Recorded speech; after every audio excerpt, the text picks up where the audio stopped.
aming tindahan at samahan niyo ako magbilang ng pera kung nakamagkano ba kami ngayong araw.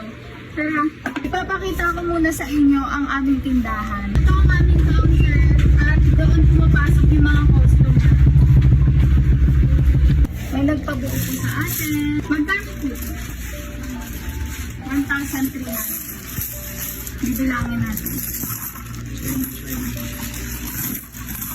1, 2, 3, 4, 5, 6, 7, 8, 9, 10, 11, 12, tama.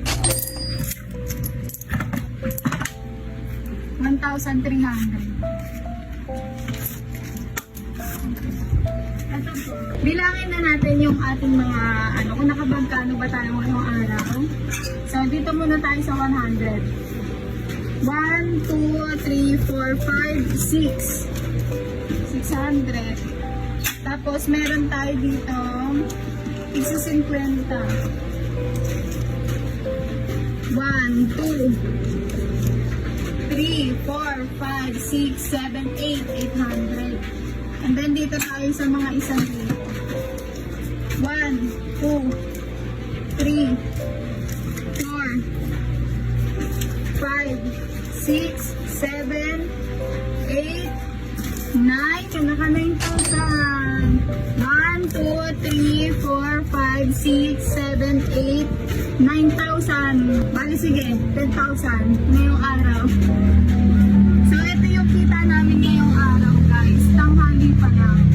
So, sobrang daming tao kasi dito. Kapag, minsan na lang naman. Minsan madaming tao, minsan wala. Minsan wala din kaming customer, pero okay lang yan. So, ngayong araw, naka 9,000. Sige, 10,000. Naka 10,000 kami ngayong araw. 1, 2, 3, 4, 5, 6, 7, 8, 9, 10. Ipapakita ko din sa inyo yung mga coins namin, guys. Ito yung mga coins namin. Kailangan talaga kapag ka nagtitinda ka ng sari-sari store, kailangan madami ka talagang mga barya. Katulad nito, guys. Ayan. Sobrang dami naming lighter dito kasi kapag ka may mga bumibili ng lossy, naghahanap sila ng pang, alam niyo na. So, ayan. Sobrang daming barya. Dito, nakalagay ang tig-20.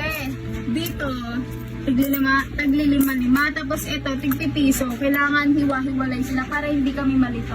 Kailangan kasi din namin paghiwalayin yung piso tsaka yung tig-5 piso. Kasi, minsan, kami nalilito kami dito. Kasi para magkamukha kasi sila, ayun o. Diba? So, ayun lang. Naka 10,000 kami ngayong araw.